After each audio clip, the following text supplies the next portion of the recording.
Howdy animation fans, Mason here on the Rotoscopers YouTube. Let's cut right to the chase here. We've gotten several requests to do a Star Wars review. And even though it's not technically an animated film, we're gonna do it anyway. I figure most of you have seen it by now. So here it is, coming out of light speed, my Roto review for Star Wars Episode VII, The Force Awakens. Star Wars Episode VII, The Force Awakens. The biggest, most hyped up blockbuster since the last big hyped up blockbuster. Can we just lay some ground rules for how I'm going to approach this review? Number 1, I'm a Star Wars fan, but I'm not the biggest Star Wars fan. On the spectrum of Star Wars fanniness, I'm the kind of fan who had lots of Star Wars merchandise as a kid, but all that stopped as soon as I became an adult. I know enough about the lore to know that the Jar Jar Binks Sith Lord theory is a load of crap. But I'm not hardcore enough to believe in Skippy the Jedi droid. Number 2, I purposefully did not participate in the hype for this film. It was tough. I had to unfollow a ton of people on Facebook, but I managed to not board the Star Wars hype train. Adventure, excitement, a Jedi craves not these things. After being severely disappointed by Jurassic World, I've learned to bridle my passions when it comes to films like this. Don't get me wrong, I was still excited to see it. I just didn't feel the need to tell it to the whole world and feel validated by a million other people joining with me. So when I saw Episode 7 in theaters, I had low expectations coming in. But you know what? I thought it was pretty dang good. When I saw that old familiar Star Wars logo with that old familiar Star Wars intro music, I got a rush of excitement that is only reserved for seeing Star Wars in theaters. I was instantly engaged by the story of Finn, you know, the stormtrooper with a conscience. It's like we're constantly putting stormtroopers in weird situations that they shouldn't be in as part of our Star Wars obsessed pop culture. So what if we actually did that in a Star Wars film and made it meaningful? Brilliant! I'm not being sarcastic! Finn became the most interesting character of the film for me. Despite the fact that he's kind of ambiguous, definitely excited about where they're going to take him in the next films. Not to mention he's hilarious, and his bromance with Poe was precious. In fact, I hardly met any characters that I didn't like. Kylo Ren, awesome. Makes total sense to me. And then there's Rey, strong female protagonist, check. Jedi prodigy in bloom, check. Supreme Leader Snoke, giant holographic mummy. Works for me!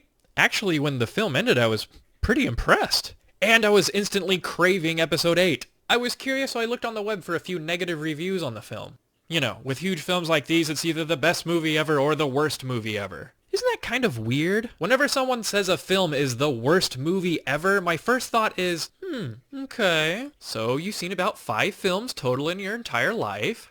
Or you've been deceived by all the hype and the nostalgia, aka the dark side of movie viewing. Speaking of nostalgia, the number 1 complaint I've read about Episode 7 is that it's supposedly a rehash of Episode 4. Ah, yes. You mean the story of an unlikely hero on a desert planet who gets discovered by the light side of the Force, joins the good guys and leads an attack on the bad guy's giant war machine which can only be destroyed from the inside, and one of the film's most beloved characters dies and there's a lightsaber battle? Yeah, I was actually describing Episode 1. Guys, we're talking about the Star Wars trilogy. It's what everybody's gonna obsess over for the next 4 years.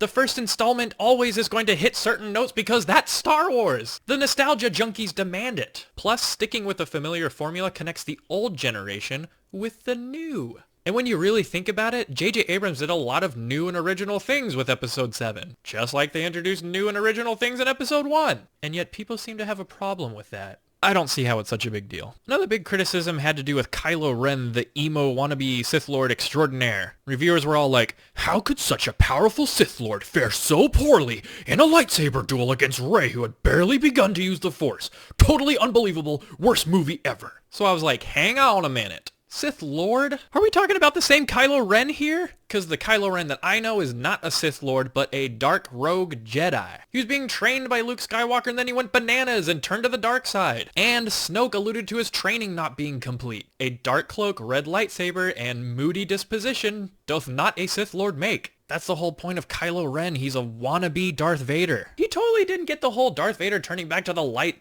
side thing in Episode 6. Don't worry folks, it's all part of Kylo Ren's tragically wayward character. Another point, based on Kylo Ren's serious lack of ballet skills during his lightsaber duel with Rey, we can assume that he's probably just as inexperienced fighting Rey with a lightsaber as she is with him. I mean, who has he had a chance to practice with? The Force has been asleep for 30 years. And also given the fact that Rey is able to use her Jedi mind tricks by the latter half of Episode 7, we can also assume that Kylo and Rey were engaging in, like, Jedi mind psychological warfare, during their duel, which may have seriously thrown off Kylo Ren's, laser sword swinging groove. Kind of like what we saw going on between Darth Maul and Obi-Wan Kenobi. Not to mention he had just been, shot. And finally, a few viewers gave Episode 7 a negative review because they said it was trying too hard to promote diversity at the expense of story and solid acting. Okay, these guys got it all wrong. When one takes the galactic perspective, it's clear as day that Episode 7 is totally racist. Sure, there's plenty of humans, but where are all the Gungans, Dugs, Tordarians, the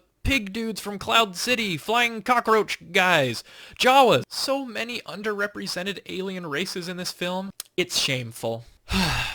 Discussing racism, sexism, or any other ism in a Star Wars film is kind of pointless because it's a movie from a long time ago in a galaxy far, far away. It's really not up to you to decide just who inhabits said galaxy. What I'm trying to say is that it's okay to enjoy the film. J.J. Abrams did a very good job producing this Star Wars. Did it have flaws? Sure. The Star Killer thing? Lame. Why even mention that the Republic is back when you're just gonna blow it up? I mean, I was confused with the First Order's status in the post-Empire galaxy as it was. Destroying the Republic just seemed like a lazy way to make the First Order the new Empire and the Rebels again. Also, poor old Captain Phasma. Let's just hope she claws her way out of that trash compactor and actually does something in Episode 8, because if not, we can safely assume that she was only put in the film to, make some point about sexism in Hollywood. Also, I guess I have to say something about Han Solo and Chewbacca. I was more excited to see Admiral Akbar again. I mean, boo-hoo that Han Solo dies and Kylo Ren is his son. Oh, by the way, spoiler alert, I was more worried about how Chewbacca was gonna take it. Star Wars Episode 8, Chewie in Rehab. Alright, so I guess it's time to wrap this up. I give Star Wars Episode 7, The Force Awakens, a sturdy 7 out of 10 rating. I definitely saw worse films in 2015, but there were definitely a few that were a lot better. I've seen many a Star Wars, and this was a pretty good Star Wars. And I can't wait to see the next Star Wars. Alright, so I hope you enjoyed my review of Star Wars Episode 7, The Force Awakens. Feel free to discuss the movie and anything I've said in the comments below. Yeah, could you also kind of like this video, subscribe to our channel, and become a lifelong Patreon subscriber? Okay, thanks. Until next time, this is the Rotoscopers YouTube.